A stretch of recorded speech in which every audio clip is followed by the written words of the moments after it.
The airlock hissed as the human ambassador stepped into the shining halls of Virellus Prime. His name was Captain Ryan Hale, a decorated officer chosen to be Earth's first representative to the psychic alien race known as the Yavari. He had trained for years to meet them, studied their history, their telepathic customs, even their soft musical language. But nothing prepared him for the moment he saw her, Solana. She was tall, graceful. With silver blue skin that shimmered like water, her long hair floated behind her like a curtain of starlight, and her eyes glowed a soft violet. She smiled as she walked toward him, wearing a robe lined with small crystals that pulsed with color. "This is the human?" she asked in perfect English, her voice smooth and calm. "I am Solana, your guide and translator during your time with us." Ryan nodded quickly, trying not to stare too long. He had seen pictures of the Javari, but Solana was something else. Entirely, he extended his hand, but she didn't take it instead. She gently placed 2 fingers on her forehead, a gesture of greeting. He awkwardly copied her. She gave a small chuckle.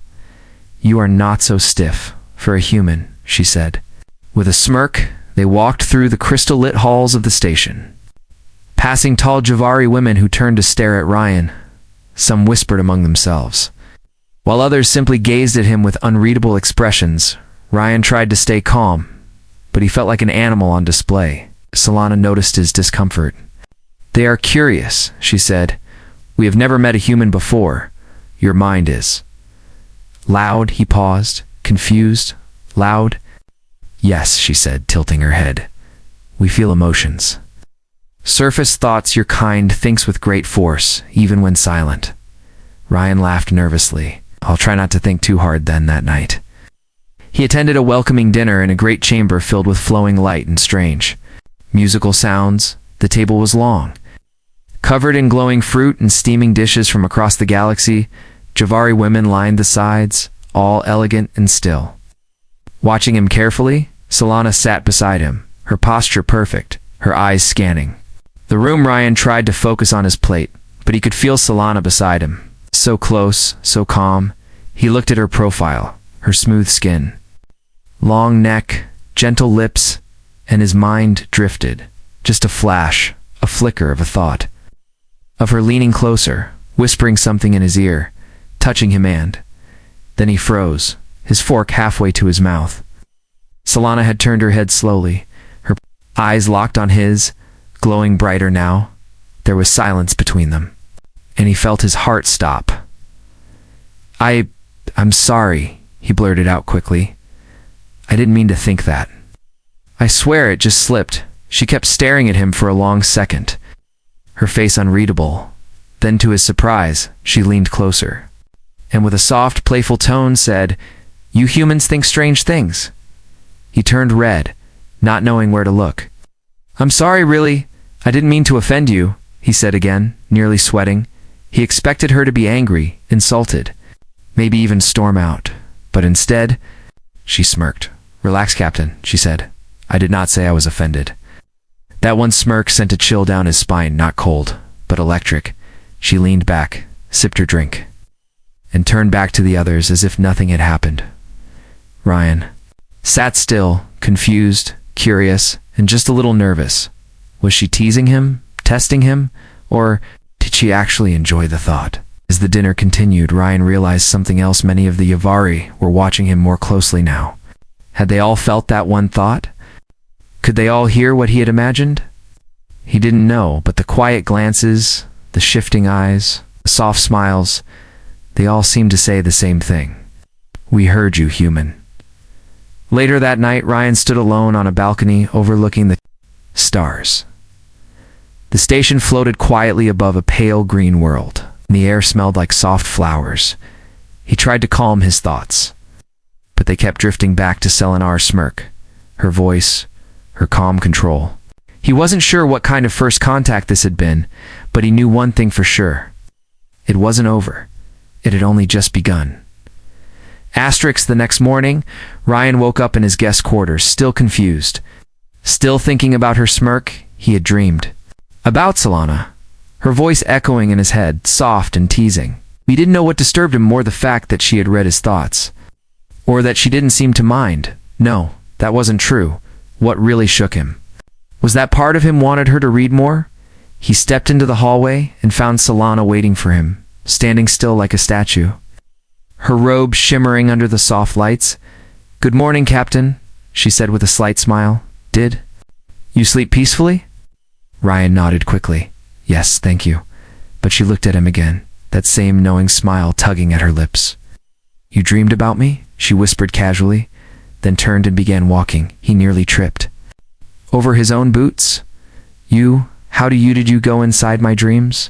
he asked, voice full of panic. She looked back, calm as ever. "No, human minds are noisy. Even in sleep," she said. "You broadcast without knowing." Ryan followed her through the garden walkway, glowing blue vines climbing over archways. He tried to push away his thoughts, but the more he tried, the more they slipped in. Solana didn't say anything, but he could feel she was reading again. She didn't hide it. She seemed to enjoy it. "Isn't that an invasion of privacy?" he asked, half joking, half serious. "We do not see thoughts as private," Solana replied. "Not among the Yavari." She stopped near a circular bench under a sky dome, where stars shone even in daylight. "Our culture believes the mind is the truest voice," she said. "Words can lie, thoughts cannot." Ryan sat slowly, feeling overwhelmed. "So all of you hear each other's thoughts all the time?" he asked. "To a degree," she said. "We are trained to filter, to focus only on what is offered, but strong thoughts always bleed through." He sighed. "No wonder humans seem wild to you." She looked at him with a strange warmth. "You are not wild," she said. "You are warm." Ryan blinked, unsure what she meant. Solana continued, "Your thoughts are full of emotion, movement, color. Ours are controlled, slow, cold." She placed her hand near his shoulder, not touching, just hovering. "When I touched your thoughts last night, I felt something. Dangerous but alive." He swallowed hard, unsure what to say. "I'll try to keep my brain calm," he muttered. She laughed gently. "That would be a shame." Before he could respond, another Javari approached, younger, with golden eyes and short crystal-like hair. She looked curious and maybe a little shy. "Is this the human?" she asked Solana. "Yes, this is Captain Ryan," Solana replied. The younger alien stepped forward and looked into Ryan's eyes. She didn't speak, but her gaze deepened. Ryan suddenly felt her presence in his mind. It was gentle, not invasive, but very real, like someone lightly knocking on a door without entering. Then she stepped back and whispered his feelings. "They burn." Ryan was stunned. "What does that mean?" he asked. Solana answered for her. "To us, your feelings are like fire passion. Fear, desire, love, all burning at once." The younger girl nodded, still watching him. "I want to feel more," she said softly, and then walked away. Ryan turned to Solana, nervous. "Is that normal?" "No," Solana replied. "It is not." They continued walking, passing through sections of the station where alien women sat in quiet meditation. Some glanced up at him as he passed, curiosity filling their eyes. Others smiled politely, but a few stared deeply, too deeply, like they were trying to reach into him. Solana noticed his discomfort. "Many here are interested in you now," she said. "Some for the wrong reasons." He looked at her, surprised. "Wrong reasons?" She stopped walking and looked into his eyes again, her voice lower. "You must understand, Ryan, your mind is rare to us, exotic." He didn't like the sound of that. "Like a pet?" I asked. "Like a flame in a frozen world," she whispered suddenly. A message lit up on the nearby crystal wall. It was from the Council of Minds. They had summoned him. Solana's face changed, the warmth fading into concern. "They wish to test you," she said. "To know what kind of fire burns inside the human." Ryan stood there, unsure if this was a dream or a trap. But deep inside, he knew this was no ordinary diplomatic visit. This was something more, something dangerous, something that would change him forever. Captain Ryan stood before the entrance of the Hall of Thoughts. It was a vast chamber carved from glowing violet stone. The walls humming like a soft heartbeat, alien symbols hovered in the air, constantly shifting, alive with invisible energy. Solana stood beside him, her expression unreadable, her fingers tight around the folds of her robe. "Once you enter," she said quietly, "there is no hiding, no lie in your mind will be seen." Your soul felt. Ryan took a breath, his heart pounding. This wasn't part of the original agreement. He had come to speak for humanity, not open his mind like a book for everyone to read. Yet something inside him whispered that this was more than politics now. This was personal. This was about him and Solana, and something deeper that was just beginning to grow. The tall doors slid open without sound. Inside, alien women, dozens of them, sat in perfect rows around a floating platform of light. They wore robes of different shades, their eyes glowing softly as they turned toward him. At the center stood the Elder Mind, a tall Javari matriarch with crystal horns and skin like polished pearl. She raised a hand and spoke without words, her voice echoing directly into his head. "We do not judge by appearance, nor by speech, but by thought, emotion." In memory, human Solana gently touched Ryan's back and nodded. He stepped onto the platform, which lit up beneath his feet.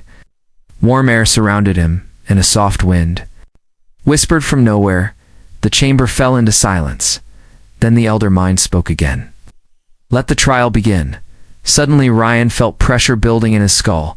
His heartbeat quickened, and then he was no longer in the hall.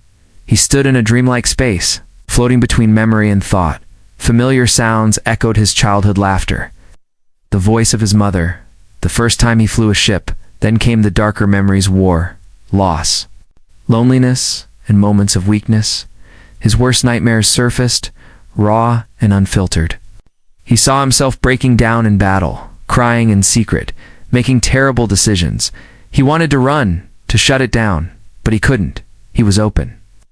Naked, exposed. Suddenly Solana appeared beside him. Her image wasn't real. She had entered the mind space with him. "I'm with you," she whispered. "Don't fight it. Just feel it." Then came the part he feared most: desire. Memories of longing, flashes of his private thoughts, and yes, there she was again, Solana, as he had imagined her. He turned in shame, but she reached out and touched his hand. "I already saw," she said gently, "but now I understand why Ryan expected the others to laugh, to reject him." But something strange happened. He felt warmth, acceptance, even awe. The Elder Mind appeared before him, a shimmering figure of light, and whispered, "You feel too much.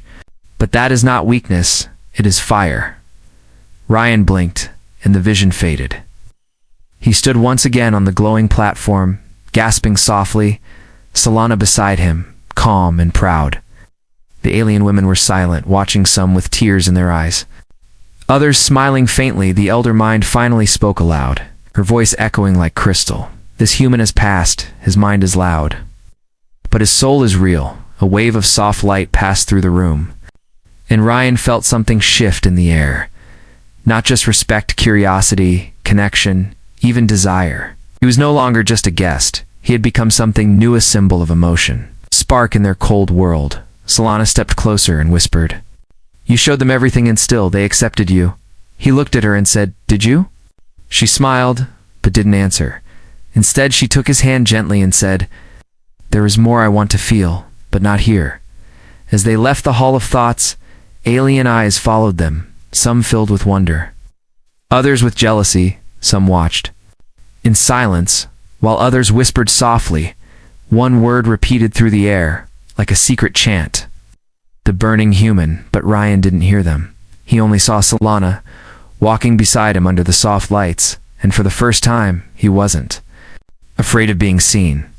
He wanted her to see it all. That night, the station lights dimmed to soft blues and purples. The stars outside shone brighter than usual. As if the universe was holding its breath, Ryan stood alone on the high garden balcony, where the air smelled like silver leaves and distant rain. He had passed the psychic trial, shown the aliens everything inside him: his pain, his past, his private thoughts, and yet they didn't turn away, especially Solana. She stayed beside him, even in the storm of his mind. Footsteps echoed behind him, soft, graceful, familiar. He turned and found Solana walking toward him, her robe loose around her shoulders, her hair shimmered like moonlight. And for the first time, she looked uncertain. "I thought you might want to be alone," she said quietly. Ryan shook his head. "Not tonight." She stopped beside him, looking out into the stars, her hands folded in front of her. For a moment, neither of them spoke. Then she said, "Your memory surprised them, but not me?" Ryan raised an eyebrow. "You've seen them before?" She shook her head. "No, but I felt them before they rose." She touched her chest softly. "Here." House. There was something different in her voice tonight. Softer, more fragile. "I wasn't supposed to feel so much," she continued. "We Javari are trained to control thought, to avoid strong emotions. But I watched you face your shame, your love, your fear, and you didn't hide." She looked at him, her glowing eyes less guarded now, that kind of openness. "It scared me." Ryan stepped closer. "Why?" She answered without hesitation. "Because I liked it." The words hit him like a warm breeze. He didn't know what to say, so he let her speak. "I've read thoughts for years, millions of them," she said. "Most are cold, logical, quiet, but yours," she said. Placing a hand over his chest, "Yours are alive." He looked down at her hand, then back at her face. "And what does that mean to you?" Solana's lips curled into a faint smile. "It means I want to feel more. Not just read it, I want to experience it." Her voice trembled slightly, but she didn't look away. "I want to know what it means to be held without asking, to be missed, to be wanted not as a psychic, not as an alien, but as me." She stepped even closer. Barely a breath between them. "Do humans give that freely?" she whispered. "Do you?" Ryan felt his heart beat stronger. He reached out slowly and touched her hand. "Yes," he said softly, "but only if it's real." Solana tilted her head, curious what is real to a human. She asked. He looked into her eyes. "Real is staying when someone is broken. Real is protecting someone even when you're afraid. Real is choosing one person when you could have many." Her eyes shimmered, a tear catching the light. "We don't cry often," she said, surprised by the wetness on her cheek. "But I think I like this." Before he could respond, a high-pitched tone rang through the air. A holographic sigil appeared beside them, pulsing red. Ryan stepped back, confused. "What is that?" Solana's expression darkened. "A message from the council," she said. "They want you." Again Ryan felt the mood collapse already. She nodded, frustration in her voice. "I don't trust them," she whispered. "Not after today." He looked at her closely. "Why not?" She hesitated, then said, "Because they don't want you for diplomacy anymore." "What do they want?" he asked. Solana looked away, as if afraid to say it. "Your thoughts?" "Your emotions. Your ability to feel," she said slowly. "They want to harvest it, study it." Maybe even she stopped herself. But Ryan understood. "They see me as a subject," he said grimly. "Yes," she replied, "but I see you." As more, the balcony fell into silence again. Ryan's mind raced. He had thought passing the trial would bring peace. But it had only made him more valuable, more dangerous. Solana turned to him, her face full of quiet urgency. "You have to be careful now," she said. "They'll smile to your face, but listen to your dreams." He nodded, then gently took her hand again. "Will you help me?" he asked. Her answer was a whisper. "With everything I have." They stood there in the starlight, their hands joined, not a human and an alien anymore, but two minds, two hearts, choosing to stand against what came next. Captain Ryan followed Solana down the glowing corridor with a heart full of worry. The red signal from the council had come without warning. And it didn't feel like a simple request. The doors ahead opened into a circular chamber made of crystal, in light, where 5 Javari elders floated silently above shimmering seats. They all stared at Ryan with eyes that glowed but carried no warmth.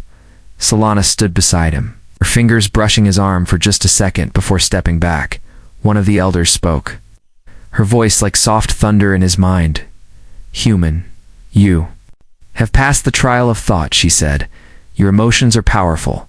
Your passion rare." Another added, "The Javari people have lived too long in silence. In logic, without desire or feeling. A third elder leaned forward, her lips barely moving. We offer you purpose, human, and in return, we ask only one thing. Ryan narrowed his eyes. What exactly do you want from me? The room dimmed, and a large projection appeared in the era diagram of the Yavari brain. The elder spoke again. Our minds no longer produce certain chemicals. Emotions fade early in our lives, but your thoughts awaken something in you as curiosity, longing, sensation. Another voice whispered, You're a fire, and we are cold stone. Ryan stepped back slightly, unease rising in his chest. You want me to teach you how to feel? He asked carefully. No, the eldest said. We want you to help us evolve. Then came the words he feared. We ask that you stay on Varela's prime. Share your thoughts, your presence, even your genetics. The room fell quiet, but the meaning was clear. Ryan wasn't just a guest anymore. He was being asked to become something more. Something closer to a symbol, or worse, a resource. Before he could respond, Solana stepped forward, her voice firm. This was not agreed upon, she said sharply. You do not use him as a vessel. One of the elders looked at her, emotionless. You are too close, Solana, the voice said. Your feelings cloud your reason. Solana didn't flinch. Good, she replied. Let them. The elders went silent again, and faded from view as the room dimmed. The council had said what they came to say. Their offer was now on the table. As Ryan and Solana walked out, the hallway felt colder. Longer and far more dangerous. He looked at her, trying to calm the storm inside his chest. They want me to stay and become. What? A machine for emotions? They think it's progress, she said bitterly, but they don't understand what they're asking. Before he could reply, someone called out. A new voice, soft but playful. Ryan turned and saw another Javari girl walking toward them. She was younger, with short glowing hair and golden eyes that sparkled with mischief. I heard what happened, she said sweetly. You must be very special. Solana immediately tensed. Ryan offered a polite nod. Just human, that's all. But the girl stepped closer, looking him up and down. We've never felt so much from a male before, she whispered. Can I try something? Before Ryan could speak, she leaned in and kissed him. Quick and soft, but shocking all the same, Solana's voice cut through the moment like a blade. Enough, she snapped. The younger girl stepped back, smirking. I just wanted to know what it felt like, she said, and walked away. Solana didn't say a word. She turned and started walking in the other direction. Fast. Ryan chased after her. Wait, Solana, please. I didn't ask for that. She didn't stop, but her voice was shaking. You didn't stop it either. He caught up, gently pulling her arm. Are you angry because she kissed me? Or because she felt something you didn't want her to feel? She turned, her eyes wet with a glow he hadn't seen before.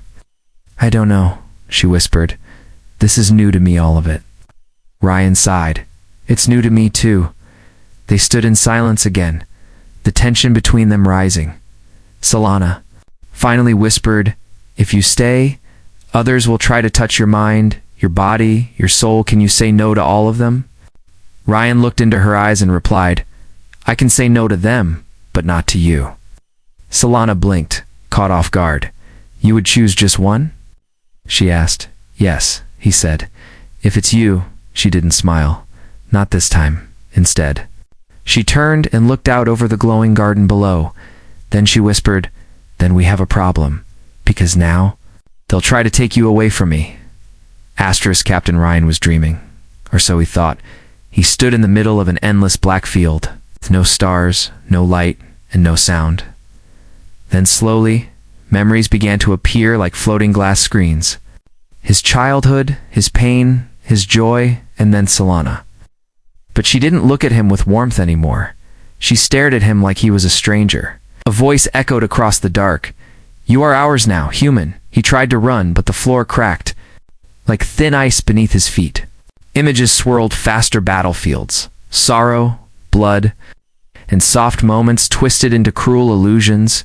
He couldn't move, couldn't breathe. His mind was no longer his own. Somewhere far away, in the real world, alarms blared, Solana burst through. A sealed corridor, eyes wide with fear, she pushed past 2 guards and entered the restricted chamber where Ryan was floating inside a glass-like psychic cocoon. Wires of energy curled around his head, pulsing red with every thought they pulled.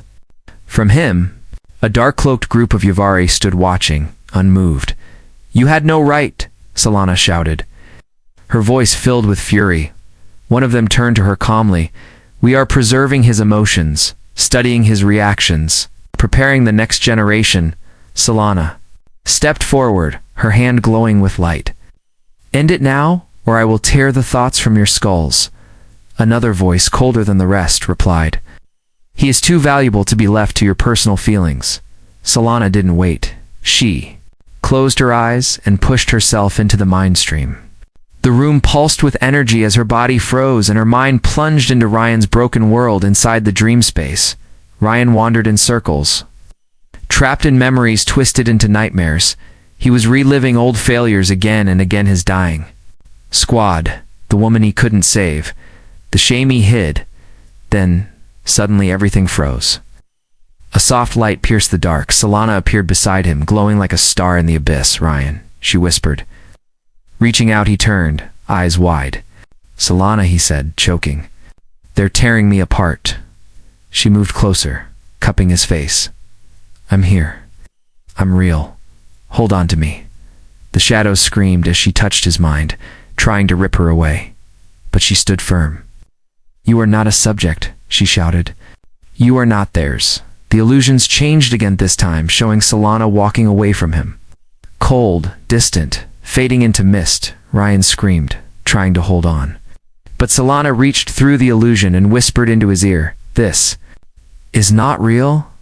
I will not leave you with those words." The darkness cracked like broken glass.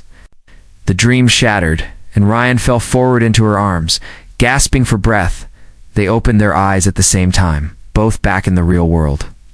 The room was in chaos, energy sparking wildly as the psychic cocoon melted around them, the cloaked Javari stumbled back, shielding their eyes. Solana stood, holding Ryan's hand tightly. "You will not touch him again," she said calmly, but with power. The energy around her pulsed like a living storm. The eldest among the group bowed his head slowly. "You have bonded with him," he said, surprised. Solana nodded. Fully, Ryan looked at her in shock. "Bonded?" he whispered. She turned to him with soft eyes. "Your mind and mine touched completely, deeper than any trial, any connection." He felt something in his chest, something real. His thoughts were no longer alone. Solana was there too, like a second heartbeat. The council chamber door slid open, and several guards rushed in. Followed by the elder mind herself, she surveyed the room, saw the melted device, the broken minds. The two standing in the center of chaos, her voice echoed. Gently. "It is done," she said. "The bond is formed, but this changes everything," she added. "Now he is not just human, he is one of us." Ryan didn't know what came next, what it meant politically, diplomatically, or even emotionally. All he knew was that the woman who had once smirked at his stray thought had now fought her own kind to protect the truth of what he felt. Not with weapons, but with her heart. They walked out of the room slowly, together, and though the station lights still flickered behind them, inside Ryan's mind, all was calm. Solana looked at him, smiling softly. "I didn't just hear your thoughts anymore," she whispered. "I shared them." The gardens of Varellus Prime were quiet. The stars above shimmered like dust scattered over black silk. Gentle lights floated through the trees. Glowing with soft energy, Captain Ryan sat alone by the crystal pond, dipping his fingers into the still water. He didn't hear footsteps, but he felt her before she arrived. His thoughts stirred, and hers answered like a whisper in the wind. Solana stood behind him. Arms crossed, her robe loose and flowing like water, her silver blue skin shimmered under the starlight, her violet eyes glowing gently. She walked over and sat beside him, their shoulders barely touching. For a moment, they said nothing. The silence was no longer awkward, it was filled with comfort. "You're calm now," she said softly. Ryan nodded, smiling. "Because you're here." Solana looked down at the water, her reflection dancing beside his. "Since the bond," she said, "I've felt your thoughts, even when you don't speak." "I didn't expect them to be so gentle," he chuckled. "You've seen everything inside me." "And still you stayed." She turned toward him, her face serious now. "I stayed because I chose to," she said. "Not because of the council. Not because of the bond. I stayed because your mind is loud. It's messy, full of flaws, but also brave and warm and painfully human." Ryan reached for her hand, holding it gently. "You risked everything back there," he said. "You could have been punished." She tilted her head and gave him the look he remembered from the first day, the very first smirk. "I don't regret it." She whispered, "Besides, you were thinking about kissing me when you were unconscious." Ryan blinked, then laughed out loud. "You read that?" She smirked again, leaning just a little closer. "I didn't have to read. It was glowing." Their lips met, finally, gently, not rushed. Not desperate, just real, like two minds pressing closer until they became one, when they parted. Solana rested her head on his shoulder. "For a race built on logic," she whispered. "You've made us all feel again." Ryan looked around, realizing how quiet the station had become. Not cold, quiet, but peaceful. Javari women passed them, smiling softly, nodding with understanding. Some no longer floated with stiffness. They walked, laughed, even cried. Emotion had returned to the halls of Virelis, and the human had become the spark. Later, the elder. Mind summoned them once more, but this time it was not for judgment. It was a ceremony, not royal, not sacred, simply a moment of truth. "You are the bridge between us and what we have lost," the elder mind said to Ryan. "We name you Keeper of Flame." He looked at Solana, unsure, but she squeezed his hand and said, "That means you're ours now." The entire station gathered, not to witness a new law or treaty, but to feel something different. They watched as Ryan stood beside Solana, under the glowing tree of thoughts, and without speaking, everyone around them shared the same feeling that this human, strange and loud, had changed something no machine ever could after the ceremony. Ryan and Solana returned to the garden where it all began. He sat down with a deep breath and looked up at the stars. "Never thought my first mission would end like this," he said. Solana sat beside him and smirked. "Me neither." They stayed there until the twin moons rose, talking not with words, but with shared thoughts, gentle emotions, and soft smiles. As the stars danced overhead, Ryan turned toward her and said, "So, what am I thinking now?" Solana closed her eyes for a moment, then opened them slowly. Her smirk deepened. "Oh," she said softly, "very human." She leaned in again, brushing her lips against his, but this time she whispered, "I'm thinking it too, and under alien stars." Among a race that had forgotten how to feel, a human taught them how to love again. Asterisk.